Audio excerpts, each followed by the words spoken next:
আসসালামু আলাইকুম। তৃতীয় শ্রেণীর বিজ্ঞান বই নিয়ে ধারাবাহিকভাবে আলোচনা করছি। তার ধারাবাহিকতা এখন তোমাদের সাথে 55 নম্বর পৃষ্ঠা নিয়ে আলোচনা করব। চলো পারি কি না দেখি। এই টপিকটার আমরা পুরোপুরি সমাধানটি এখানে দেখব। প্রথমে 1 নম্বর দিয়েছে পদার্থের দুটি বৈশিষ্ট্য লেখো। খ নম্বরে আমরা দুইটা বৈশিষ্ট্য এখানে লিখব। পদার্থের দুইটি বৈশিষ্ট্য হলো 1, পদার্থের ভর আছে, 2, পদার্থ স্থান দখল করে। এই অংশটা তোমরা সুন্দর করে এই দুই জায়গায় লিখবে। এরপর 2 নম্বর, ছকের নামগুলো থেকে কোনগুলো পদার্থ তা খুঁজে বের করি। এগুলো কেন পদার্থ নয় তা লিখি। এটা কি পদার্থ, হ্যাঁ কি না, বা কেন পদার্থ। তাপ, খাট, লোহা, চৌম্বকীয় বল, প্লাস্টিকের পাত্র, স্কুলের বেঞ্চ। তাপ, এটা কি পদার্থ? তাপ কোনো পদার্থ না, এর ভর নেই, স্থান দখল করে না। লোহা, এটা একটা পদার্থ, ভর আছে, স্থান দখল করে। এই যে বিষয়গুলো আছে এগুলো কোথায় লিখবে? এই বক্সটাতে সুন্দর করে লিখবে।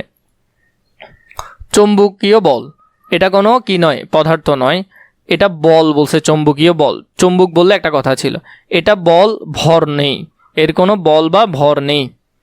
এরপরে প্লাস্টিকের পাত্র, হ্যাঁ এটা একটা পদার্থ, ভর আছে, স্থান দখল করে। এরপরে হলো যে স্কুলের বেঞ্চ, হ্যাঁ এটা একটা পদার্থ, এর ভর আছে, স্থান দখল করে। তো এভাবে করে তোমরা সুন্দর করে এটা পূরণ করে ফেলতে পারবে। 3 নম্বর দিয়েছে নিচের বস্তুগুলো কেমন ধরনের পদার্থ, কঠিন, তরল ও বায়বীয়, তা শনাক্ত করি। কেন এগুলো কঠিন, তরল ও বায়বীয় পদার্থ বলা হবে তা নিচে লিখি। নাম, এটা কেমন ধরনের পদার্থ বা কেন। দুধ, পাথর, ধোঁয়া, এগুলা। প্রথমে নাম, এটা কেমন ধরনের পদার্থ। দুধ, এটা একটা তরল পদার্থ। কেন? নির্দিষ্ট আকার নেই, পাত্রের আকার নেই, তার জন্য এটা একটা তরল পদার্থ। পরবর্তীতে পাথর, এটা একটা কঠিন পদার্থ, নির্দিষ্ট আকার ও আয়তন আছে। ধোঁয়া, এটা একটা বায়বীয় পদার্থ। এগুলো কিন্তু এখানে আলাদা করে, তোমরা চাইলে ওখানে ঘরের মধ্যে এগুলো আলাদা করে সুন্দর করে লিখতে পারো। এরপরে ধোঁয়া বায়বীয়, ছড়িয়ে পড়ে, নির্দিষ্ট আকার নেই। এই যে অংশটা আছে এটা সুন্দর করে তোমরা এখানের মধ্যে লিখে ফেলবে। 4, নিচের বস্তু জোড়াগুলোর মধ্যে কোন বৈশিষ্ট্য ভিন্ন তা লিখি। বস্তুর জোড়ার নাম, কোন বৈশিষ্ট্যটি ভিন্ন। পাথরের টুকরো এবং সোলার বল। এরপর হলো স্টিলের এবং কাঠের চামচ, মোম ও লোহার রড।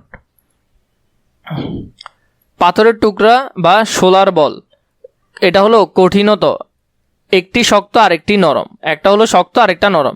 স্টিলের ও কাঠের চামচ, পদার্থের ধরন, একটা ধাতু, একটা কাঠ জাতীয় পদার্থ। মোম ও লোহার রড, একটা গলানো কঠিন, মোম নরম এবং লোহা শক্ত। এভাবে করে তোমরা সুন্দর করে এখানের মধ্যে এটার উত্তরটা লিখতে পারো। এরপর 5 নম্বর, নিচের বস্তুগুলো কেমন ধরনের পদার্থ, চৌম্বকীয়, অচৌম্বকীয়, তা শনাক্ত করি। বই কি চৌম্বকীয় পদার্থ? লোহার আলমারি, মাটি, পিন, এগুলো আমরা লিখবো। কোনটা চৌম্বকীয়, কোনটা অচৌম্বকীয়। যেমন লোহার আলমারি হলো চৌম্বকীয়, পিন হলো চৌম্বকীয়, বই অচৌম্বকীয়, মাটি অচৌম্বকীয়। আমরা যদি এটা দেখি তাহলে এখানের মধ্যে লোহার আলমারি এবং পিন, এই দুইটা হলো চৌম্বকীয় পদার্থ, বই এবং মাটি এই দুইটা হলো অচৌম্বকীয়। তো তোমরা এখান থেকেও লিখতে পারো এই দুইটা এবং এই দুইটা, এগুলো আলাদা। পরবর্তীতে 6 নম্বর, নিচের বস্তুগুলোর ক্ষেত্রে কী ধরনের সতর্কতা অবলম্বন করতে হবে তা লিখি। বস্তু সতর্কতা, গরম বস্তুর ক্ষেত্রে কী ধরনের সতর্কতা, কাচের তৈরি বস্তুর ক্ষেত্রে, ছুরি জাতীয় ধারালো জিনিসের ক্ষেত্রে কোন ধরনের সতর্কতা। বস্তু সতর্কতা, গরম বস্তু হাত না দিয়ে কাপড়, গ্লাভস দিয়ে ধরতে হবে। কাচের তৈরি বস্তু সাবধানে ব্যবহার করতে হবে। ছুরি জাতীয় ধারালো জিনিস, যেমন ছুরি জাতীয় যেগুলা ধারালো জিনিস, এইসব জিনিস সাবধানে ব্যবহার করতে হবে। এই অংশটা তোমরা সুন্দর করে এখানে লিখে দিতে পারবে।